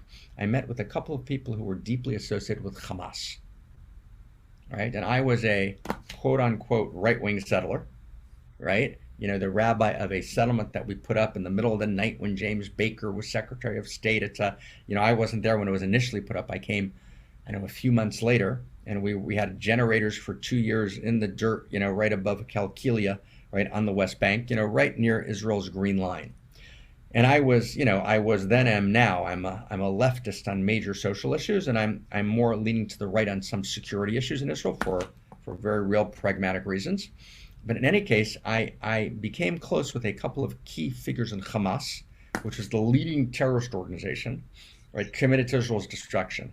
So how did we create a relationship? We created a relationship by cutting through politics and respecting the text. Because actually, right, I was able to enter with them, and we were able to enter together in deep respect for the depth of some of the core beautiful practices at the very essence, right, of the Islam that they practiced.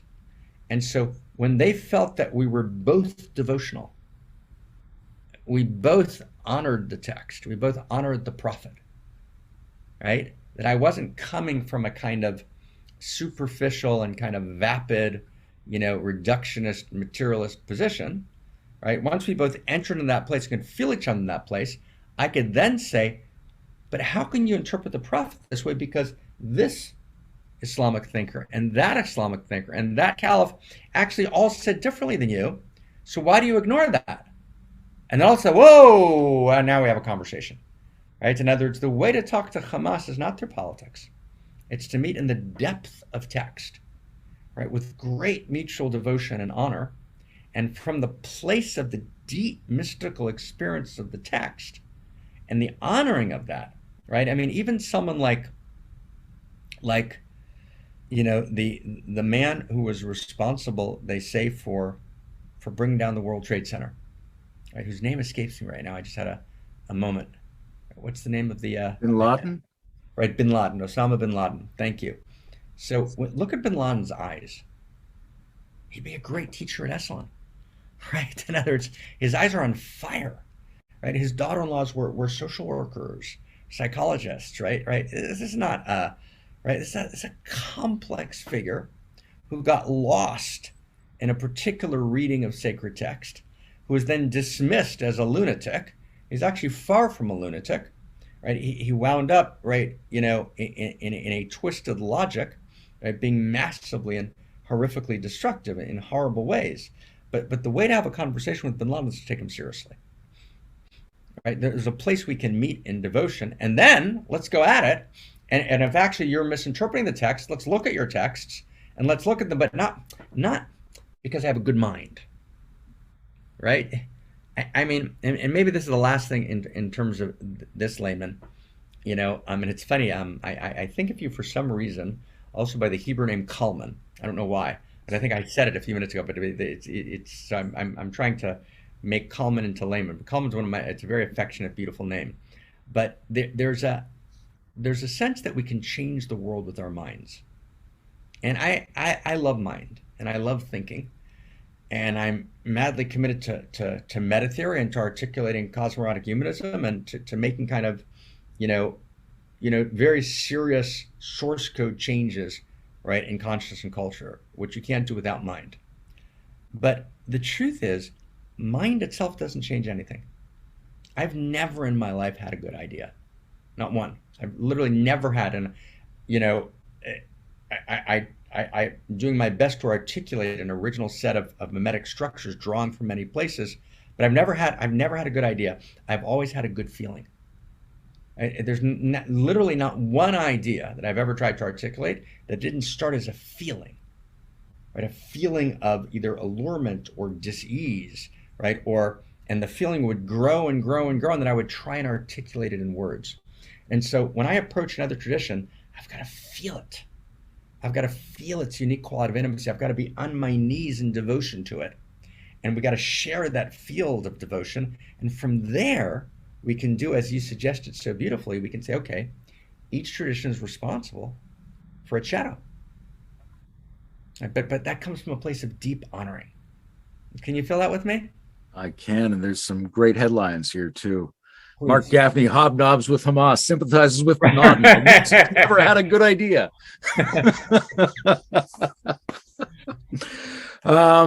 Look, speaking of shadows, one interesting thing to me in an area of overlap between mystical Judaism, humanist philosophy, and the international stage, let's say, is that of Western occult and esoteric societies, right? And often these are self-styled transcultural scientific illuminists, a deep interest in Eros, strong connection to the Kabbalah, back to Solomon, strong sense of international multicultural spirituality and political action.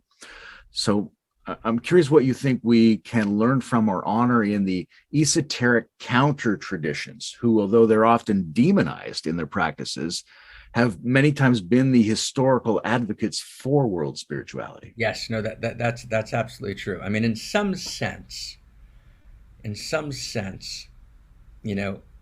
a dimension of that which is what Center for Integral Wisdom is in a certain, very real way, right? And at the same time, let's see if we can articulate this clearly. Let's put a new phrase on the table: mystery schools. Sure. Right? Mystery schools have always been, from the Greek mysteries, have always been utterly critical in the movements of society. And there would be no William Blake, and there'd be no Fichte and Schelling, and there'd be no Hegel without mystery schools, right? In other words, I mean, there's an enormous amount of scholarship on the movement from, the Renaissance mystery schools, right, into, again, Christian Kabbalah, Christian occult practices, from classical Lurianic practices, Luria, again, Hebrew Kabbalah, into, the circles of Schwedenbauer and the circles of Blake, right, et cetera, et cetera. I mean, it's an important story. Zak wrote a very, very excellent paper on Comenius, right, who played a very important, in his, his Invisible College, right, who played a very important role. And one of the things we're actually talking about, we're having a conclave this week, which is, a few dozen people who are kind of the advisory board kind of council of the center. We're coming together to talk about, when does the Invisible College need to become visible, right? In other words, when do the mystery schools need to actually disclose themselves and engage culture? But mystery schools have, in every part of the world, played an utterly essential role in the evolution of culture and consciousness. I think what we need to do, however, is we need to do one step beyond the mystery schools, right? Or the ones whose nature you described, which were always, cross currents to traditions, right? Counter traditions. We need to actually have the mystery schools be both transcend the traditions and then kind of honor them greatly, honor each other greatly, right? The mystery schools themselves often degenerated into a kind of, all sorts of political rivalries, right? And all sorts of kind of Byzantine, kind of political intrigues, right? And I mean, here's the simple way to say it, Layman. We have to love each other, right? And we could make that trite, and we could make light of it, but actually, Eros is the structure of reality. It is an amorous cosmos. It does live uniquely in us, and the mystery schools have to actually embody kindness, right? Embody tenderness, embody fierceness, but fierceness that's so deeply rooted in ethos, right? And as embody, and one of the tragedies of mystery schools, and one could view integral, right, as a form of a mystery school, right, is that so often right beneath the surface you have so much pettiness, right, and so much you know, of just, the sadder parts of humanity covered up in fig leaves of piety that are covering, as Foucault so correctly pointed out, grabs of power, right, to cover over emptiness. And you just feel it. Even when all the right words are being used, you just feel it. And you feel it when it's not that. You feel it when there's actually, when love is at play, right? And we're actually loving each other, and we're actually being audacious and humble, right? In other words, and I mean, I don't lack for, intellectual audacity, right? And my experience of reality is, how could you be anything but humble, right? It's pouring through us. It could turn off at any second, right? Any attempt we have to kind of say, oh, that's me. All you got to do is figure out, well, where did that come from? And how can I worked really hard. Where did I get the capacity to work hard? And I was able to transform. But why do I have that capacity? I didn't. When you actually do an interior sense of tracing yourself back to source, you just immediately have a lived realization that I'm being lived. And any notion of kind of claiming it is not arrogant. It's just stupid, right? It just violates your own interior experience of who you are. So we get to be audacious, and we should be so filled with humility, right? I mean, but genuinely filled with humility, right? And if we can do that, if we can hold audacity and humility together, and we can actually love each other, the mystery schools can love each other, they can find each other, right? Then it changes, right? There's a passage in the Talmud in Tractate Sanhedrin which describes the leaders, at the time of Armageddon. And Armageddon is really just a, Talmudic midrashic structure for existential risk, right? In other words, and it's actually the Armageddon traditions are existential risk traditions. Essentially, that's essentially exactly what they are. Their existential risk is essentially a secularized form, right? In usually materialist garb, which means if the value disappears in the world and all value is created, then there is no value any place in cosmos anymore, which is a very particular read because it views reality as being one-dimensional, right? But putting that aside, that's a larger conversation Zach and I have talked a lot about. But basically, the need to actually take the next step, right, and to actually, have an experience at Armageddon, right, of actually transmuting the rivalries. So the Talmud describes in Tractate Sanhedrin that at the time of Armageddon, that is to say, at the time of existential risk, all the teachers are smiling at each other, but kind of stabbing each other at the same time. And it's a very painful, right? In other words, and we kind of see it, everyone's commodifying. Everyone's, you used the word sales pitch in the beginning. Everyone's commodifying, everyone's selling, right? And, and it seems often no different than a bazaar, right, in which everyone's selling their wares and aggrandizing in this way or that way, right? Instead of having this sense of this genuine symposium, we're gathered around a table, and this is the key, and we're celebrating each other's specialness, right? Right? We get to celebrate each other's specialness, right? And that's where it gets exciting, That's where it gets exciting, and it's only when we can do that, when we can actually become the chariot of she. We got to stop just talking about it. We got to feel it, right? And the universe feels, and the universe feels love, right? So it's that felt sense, that visceral embodied sense, right? And yes, I've never had a good idea. I've only had good feelings that I then translated into ideas. That's actually true. Yay. And I did talk to Hamas also. Sure also. Mystery schools, as well as the great traditions, as well as the shamanic traditions, which Yes. I'm often an advocate for, they seem to resonate with this notion of subtle entities, which may also be on the table again, insofar as governments and scientists are being a little bit more Yes. open to the UFO question. All right. Spiritual traditions don't just establish the relation of people to the divine, they also organize and empower relationships to particular spirits, archetypes, powers, angels, devils, nature spirits, all that sort of thing. So, does it make sense to ask at a subtle level which spirits are appropriate to world spirituality? Who should we be invoking and negotiating with? Is there a real or metaphorical pantheon that pertains to world spirituality? That's a beautiful question. So first, let's just invoke Tinkerbell, right? I do believe in fairies. I do, right? And so the notion of a subtle world, right, which is shared by all the great lineages, each in their own, language, is is is a self-evident truth of the integration of the interior and exterior sciences. And in some sense, when, let's say, Whitehead wrote about prehension, right, and prehensive unification, prehension is of course a pointing towards, right, a subtle energy, right, an interiority, if you will. We call it in Cosmo-Erotic Humanism, we talk about pan-interiority. Right? There's a pan-interiority, right, which goes, all the way down and all the way up the evolutionary chain.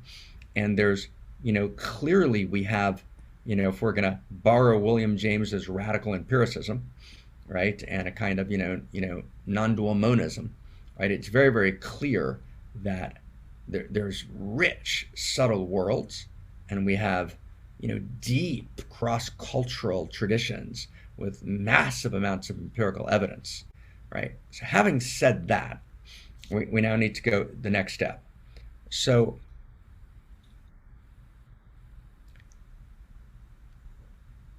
the subtle energies of reality are in intimate play with the interior heart of a human being, right? And let me try and express that.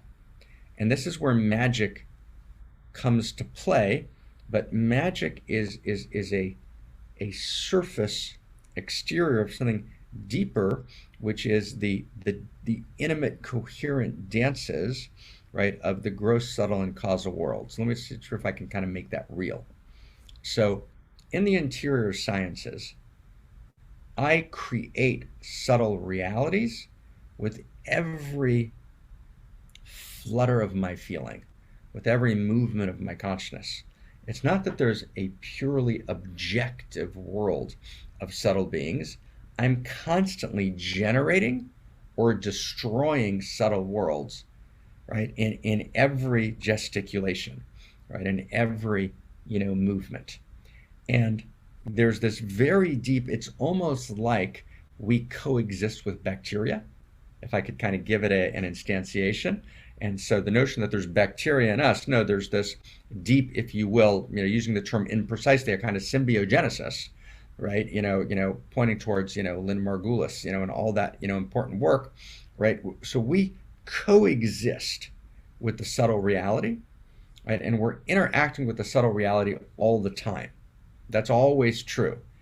And so we need to find and create both a kind of a world pantheon and our own intimate pantheons, right? And we've lost the ability to do it. So instead of doing that, what we do is we have our favorite place or our favorite piece of music, or we have our heirlooms, right, in the family, right? And as we try and create, artifacts or ritual or sacred objects, because we're not quite sure how to do it.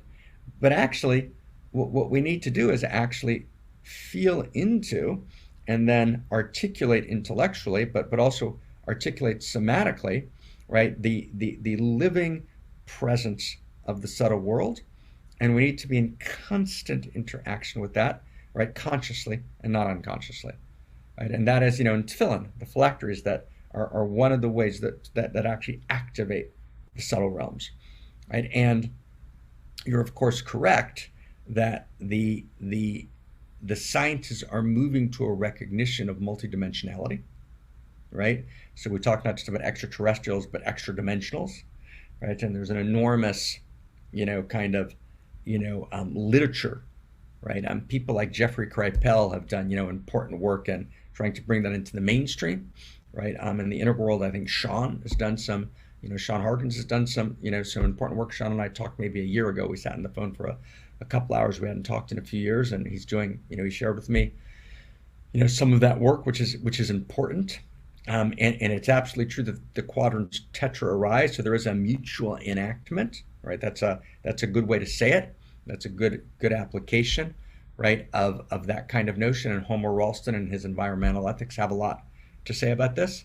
So yes, we need to interact with the subtle world, and we need to know that, remember the sound of music, the hills are alive, right? That's actually true, but it's true at a trans-rational, not a pre-rational, right? So it's a trans-rational realization that needs to be utterly embraced, which is part of the re-eroticization of reality. And maybe we can finish this little piece with Master Dogen, right, who said so beautifully, right? Enlightenment is intimacy with all things, right? And so to split off the subtle world is painful. It's actually physically painful. It's non-intimate in a fundamental way, and it's one of the great, contributions that the Hindu tradition, right, had as lives right behind you, right, in at least one of its expressions, right, in that beautiful image, right, the living universe, right. At the same time,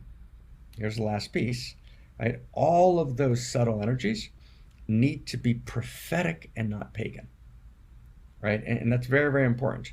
And it's paganism you know, archetypally is I'm drawn out of the personal ethos, right, towards this larger wholeness. And as Jung, the saying has been attributed by some good scholars to Jung, it was the tragedy of Jung. I'd rather be whole than good. So Jung, in his Red Book, Jung had a very deep sense of the subtle energies, but the allurement of the subtle energies, right, actually became a kind of pagan allurement and not a prophetic allurement. For the prophet, I'd rather be good than whole. And that's very, very important distinction. It's not by accident that Jung in 1933 did a bunch of broadcasts for the Nazi Party. He was taken in by the Volk, right, by the Teutonic, right, the subtle power of the whole thing. And he actually wasn't able to make some fundamental ethical distinctions. It's a dark chapter, right, in Jung, right? Jung was actually, brilliant and beautiful and dark, right, in that he actually stepped out of the prophetic ethos. And Mein Kampf was published a decade earlier. How could he possibly doing a broadcast for the Nazi Party in 1933, right? So that's the tragic dimension. And so, right, we need to always first be good, right? Right, and from being good, let the goodness expand into wholeness. And so the primary demand is always kindness and goodness, and kindness and goodness generates a subtle world that then, right, that then enlivens us, as opposed to us being, right, in some kind of neo-shamanic sense, beholden to the shamanic world, right, which is a different way of approaching. Those are fundamental distinctions, at least the beginning of that critical conversation. This question of light and darkness is really interesting, right? Because there's a need to be good and a need to be kind and a need to build that and expand that. But there's also the reciprocal argument that that's very often a premature move for people who have not explored their darkness, right? Spirituality gets critiqued by people for being aspirational, positivistic, moving toward an imaginal apex condition without sufficiently inhabiting the descended realities of the world. Yeah, And no, I think there's a cluster of important ideas that, in my mind, I group them together. Like there's an idea there of grieving, and I know you've done some interesting theorizing around tears, leaning into grief, leaning into remorse, staying with the friction of the recognition of the insufficiency of our actions, leaning into doom, the sense that in terms of facing our shared world crises, we have to accept that in many senses we are going to fail, just like we each are going to die. It's something about all of these dark failure conditions that people naturally tend to react against, but which we need to lean into in order to give grounded, descended authenticity to ourselves while we are attempting to Yeah, beautiful, be good and be beautiful. kind. Yeah. What's your general sense of all of that kind of leaning into the No, dark? that's great, Layman. Let's make a distinction between failure and fragility and darkness. Those Sure. are two separate things. So you put them in, or you conflated them, and I understand why. But let's see if we can just disambiguate them for a second. Yeah. So on the one hand, there's the dark energies, and the dark energies are the energies of narcissism, right, that exist in all of us, right, that are about survival, right, and about a sense of unworthiness that we cover through aggrandizement, and a way of working with our brokenness and our trauma. And there's no human being, again, Ramana Maharshi included, right, Moses included, right, there's no human being that doesn't need to work with that dimension of shadow, which always is an expression of either unlived unique self or distorted unique self, right? And as in Ken and I had some early, disagreements, and we came together on it about how shadow works. Ken views shadow, beautifully and fundamentally as a pathology of stages, right? And when he talks about in that excellent book he did many years ago with Dan Brown, right, and a very very good article, right? So what's the shadow of the pathology of each stage and the movement from one stage to another, right? And that's of course legitimate and important, but I think an equally or more important even prism is uniqueness is a pathology of uniqueness, right? Excuse me, shadow is a pathology of uniqueness. That is to say, uniqueness is, and Elliot Ingersoll and I did a lot of conversations about this back in the day. He was very excited about it from a kind of, psychiatric, psychological and clinical perspective, which I appreciated, and he informed it, those early conversations. So shadow, right, darkness, right, is always, right, a covering over of the emptiness, right, a yearning for, or a desperate gambit, for significance, right, which expresses itself in distorted forms, right, and right, it always is a reaching for power because I'm not actually experiencing my authentic power. My authentic power is only a function of my unique self. Power is a real category of value, right? Foucault was there, distorted our view of power. And in light of Foucault, the liberal world interrogated power, negatively, and anything which is an assumed power differential is therefore a problem because power itself is abusive and evil. That's not true. God is the infinity of power. Right? Power is a value in cosmos. We all experience, right, the goodness of power, right? And there's forms of power over, and there's forms of power of, and there's forms of power for. So there's a kind of there's important distinctions around power, but that's dark. So darkness is when you're not experiencing your own eros, right? You're not experiencing your own power, so you move to various forms of pseudo eros, right, to create pseudo power to cover it up, right? Again, source unlived or distorted unique self, or the move to murder eros because I'm actually not experiencing my own eros. So that's darkness, right? Now, then there's a second, right, dimension or field, which is fragility, right? Which is our inevitable failure, right? And you say correctly, you said it in a just a passing clause in your sentence, and it was very beautifully said. And I think it's correct. I spent a day this summer, several hours talking about that exact clause in your sentence, although I hadn't heard it yet. But it's a beautiful clause, which is there's a very deep structural analogy and an interior analogy between the death of humanity and my own personal death, right? And actually, the unjust death of one individual is not a greater challenge, right, to spirit or to value than the death of all humanity, right? It's actually the same challenge, right? In other words, and that's critical. And you can't actually engage the death of an individual, right, without a larger field of dimensionality. It can't be done, right? In other words, within one dimension, within a lifetime that ends, right, in totality at death, there is no ontology of justice. And if you actually have an experience that actually justice is a genuine value of cosmos, then you also have an anthropological knowing of continuity of consciousness.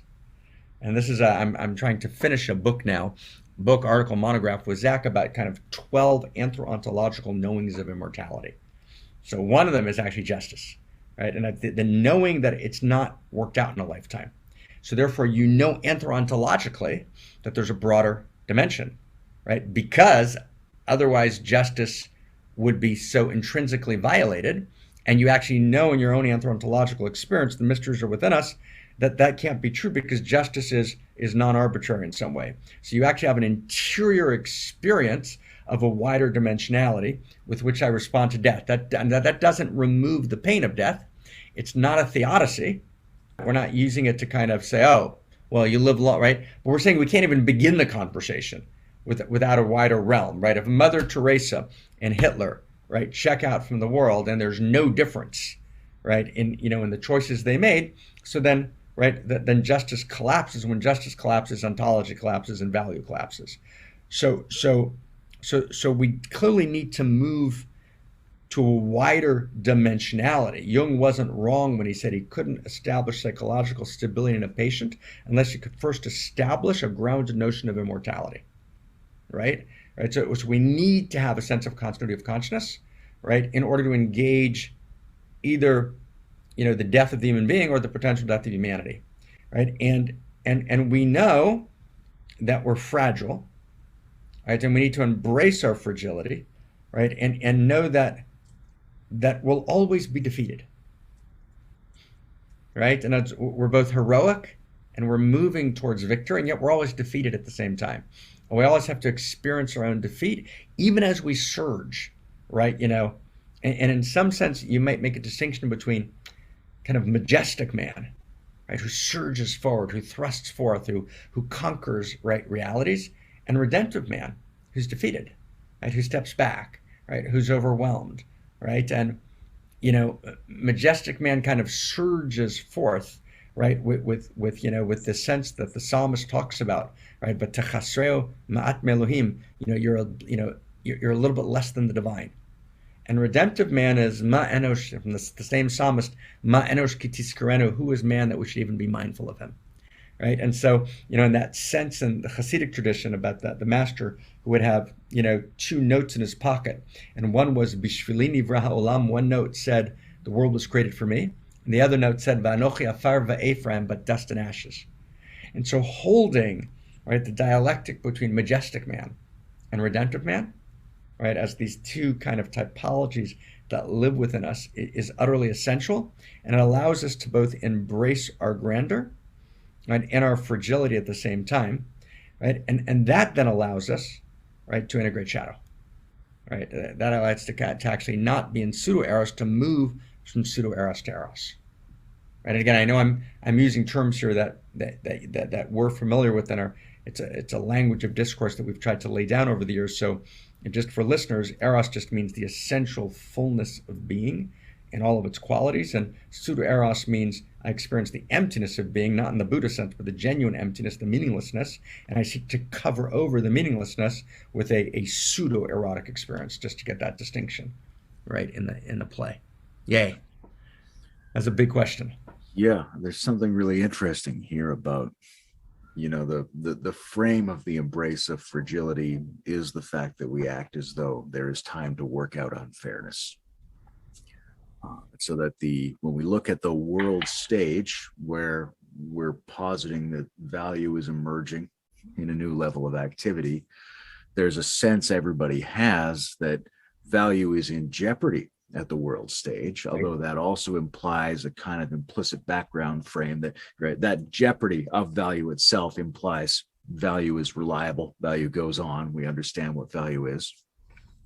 But I'm curious about how this comes together in a personal way. Like, I want to ask this: how do you talk with your family about ecological and civilization disruption, in the short to midterm? Yeah, I mean, Robert J. Lifton wrote an important set of books, and one of them was called Facing Apocalypse, right? And this is a very, very, very deep inquiry. I think that the doomers are making a tragic set of mistakes, right? So I think people like Joanna Macy, and and again, I love integral thought. I don't identify particularly with the integral community. I'm just not. I don't even. I don't. I'm not actually sure what's going on in that community, or is there a community? But integral thoughts, wildly important. And I remember in the early days, a decade ago, and when I was more involved, a wonderful man, right, Michael Dowd, right, wrote a great book called, and Michael and I talked a bunch of times then, called "Thank God for Evolution." And Michael is also, kind of gone, become a doomer, if you will. So there's a whole movement. He's kind of repudiated, his actually 2012 book, "Thank God for Evolution," which actually deserves a bunch of challenges, but I think he's now repudiating it. And Michael, if you're listening, tons of love. It's been too long since we talked, but repudiating it for the wrong reasons. So I think the doomer stance is fundamentally flawed, right? In other words, we need to look up, right? We need to be inspired, right? The same energy of evolution that motivated, right, everything since the Big Bang is actually alive in us, right? We are creators of the future, right? And we need to actually be wildly inspired, right? And that kind of wild inspiration, or that charism, right? That sense of spirit moving through us, right, is what's going to actually create the next step. And we can only be wildly inspired, right, if our will is aroused, and will is aroused by the call of value. That brings us back to the beginning of our conversation. So it's actually the subtle collapse of value, right, and of course the entire, you read Nick Bostrom, who's done a fantastic job and who coined the term existential risk, and Nick is a kind of a complex card player, if you will, right? In other words, he's he's kind of speaking of a kind of rank materialism, right? But then he'll make, any a whole set of very, subtle moves that would actually take you into classical religious structures. So Bostrom's, for a whole set of reasons, I think, which are beyond this conversation. I'd like to actually chat with him at some point. But his public position, in any case, right, is a kind of fierce, reductive materialism, right, which then says that we are the only value in the cosmos, which then says, therefore, right, there's this ultimate tragedy, right, at the collapse of value, because we're the only thing that is value. But of course, that's a crypto-normative position, because why is the collapse of value tragic if there's no value, right? So that's a kind of classical crypto normativity of the kind that Pinker is doing, or the kind that Shoshana Zuboff's doing, that we need to actually get over. We need to be able to name value, and once we name value, we get to be inspired again, right? In other words, the inspiration, right, the breath, right, of the evolutionary impulse, right, that actually activates us to actually engage through the development, not just of new exterior technologies, but new interior technologies of value, comes from, right, the sense of enormous evolutionary excitement, which only comes from the field of value itself, from the field of the eye of value, which is, again, it's the eye of the heart, right? It's the feeling tone of cosmos. It's the sense that I'm needed by all that is, that we're in a unique self-symphony together. And to do that, we need to actually create a coherent field of language that coheres us, that takes us to the next level. And I think the doomers today, right, the kind of talks, I think, they like to cite the book Overshoot, right, which is kind of one of the, and I don't want to critique Overshoot right now, right, and but that kind of fatalism actually is self-fulfilling, right? And so we need to be, right, appropriately aware of the fact that the love intelligence of cosmos is moving through us, that we can actually create new structures, and we need to be, bold and audacious, and lay it down, right? We need to be willing to sacrifice. Meaning, that's what I mean. We need to be willing to get out of our commodified silos, right, of projected ego, right, and marketed, thought, and kind of self-proclaimed, kind of brilliance, and actually be lovers, right? In other words, that's what Plato was talking about, right? We got to love each other and love wisdom, and be, madly alive with the spirit of evolution. And so in that sense, the doomer position is not just counterproductive, but is actually a violation of value, right? Because it basically it abandons hope for the sake of grief, right? And hope is a memory of the future, right? And so we lose, right? We dissociate from the memory of the future. We're no longer called by the future. So the only place to go is a kind of regressive despondency. So we need to kind of reject the doomer position and at the same time, realize our fragility and realize, the limits of Prometheus, right? And I think that, there's a reason, Layman, it's not for the sake of sloganeering. There's a reason why, it was maybe a decade ago, I was at Sally Kempton's house, maybe a decade ago, who's a wonderful teacher of Kashmir Shaivism. And I was in a kind of doomer moment internally.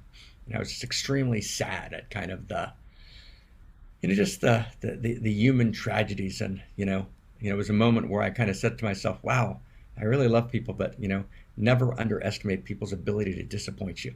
Right. And it was just one of those. And I got on to a Skype. Skype was very big then. It was pre-Zoom. And it was a group of people in Europe where I was going to give a talk. And I literally couldn't say anything. Like I just said, wow, I guess I'm done. Right. I have nothing to say. And I was quiet for about, a minute or two. And I had this little moment of laughing to myself. I said, they think I'm being quiet because it's profound. I'm being quiet because I've got nothing to say. Right. It's very simple, quiet. And then this sentence just poured through. And I remember I said, we live in a world of outrageous pain, and the only response is outrageous love. And I went on, I went almost completely blank for the next 2 hours, right? And gave this talk on outrageous love, which Sally took notes on, which she never does, right? And gave them to me afterwards, and it became the basis of the next 10 years of thought, right? In other words, and so at a certain moment, when I gave up, she poured through. And an enormous amount of the dharmic constructs, the articulations of Cosmo-Erotic Humanism came from those 2 hours, right? When I was done, I didn't have it anymore.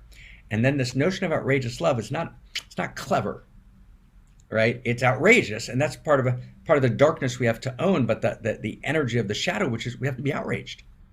We actually have to access, outrage, prophetic outrage, right? Right. The Talmud calls it in Aramaic reticha deoraita, right? The outrage of the light, but not a petty outrage, not a contracted outrage, right? I mean, and that's why, when I see, little, it's my great disappointment in the integral world, right? It's just like, wow, right? Integral is such a beautiful system of thought, right? And it's such a beautiful lineage. And then you kind of go on a couple of the sites and you see like, oh my God, right? Like the pettiness, the smallness, the contraction, we can do better than this, right? We have to do better than this. And Integral's an important mystery school, right? So it needs to love other mystery schools. And let's take our fierceness and not apply it in these petty contracted forms. Let's take our fierceness and let our fierceness be against injustice, right? Against pain, right? Against the immensities of suffering that people are living in, and that's the only place we can live, like that.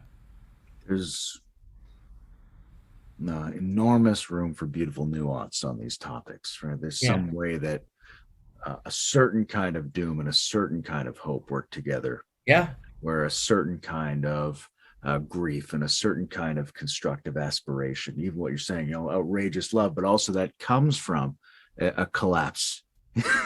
Right. So these have got to work together. And I guess I can ask a lot more things about that, but we'll have to put some aside for the discussion on Cosmo-Erotic Humanism. Yes. But I just want to ask you, I know we're drawing to a close here, right? Which is perfect. But I just want to ask you, dear man, just to notice something, right? In other words, we got to stay in. So the more we dive deep, the more I can find you, the more you can find me, right? And so we're committed. We're in the conversation. It's a conversational cosmos. Conversation is the basic structure of cosmic reality, and conversation begins with subatomic particles, and there's an evolution of conversation. But once we're committed to the conversation, we can feel each other more and more, right? And so I can actually feel, but I noticed it about 20, 25 minutes ago. I noticed that I could feel you in a way that I couldn't in the first hour, and I'm sure that's true for you about me, right? In other words, we step in, we're committed to the conversation, right? We're excited about each other's specialness, right? We can begin to, we're loving each other, and then things clarify, right? And then she speaks, right? The subtle field speaks. It's real, right? James wasn't wrong about radical empiricism, right? And so we're not going to be able to engage existential risk again just on infrastructure and social structure. We need superstructure, and superstructure includes, right, the fields of eros and subtlety and kindness and fierceness, and outrage, but outrage that when I don't actually express my outrage against, the interminable pain, then the only thing I have to express my outrage against is some petty insult or a grievance, right? And I hold on to my hurt, and I don't know how to transform it, right? Because my hurt becomes a pseudo eros, actually, right? Because I don't have access to eros. I can only identify myself in my hurt. And of course, we've all been hurt. I've been hurt. You've been hurt. And we want to hold people in their hurt, but actually, my eros has to come not from my hurt.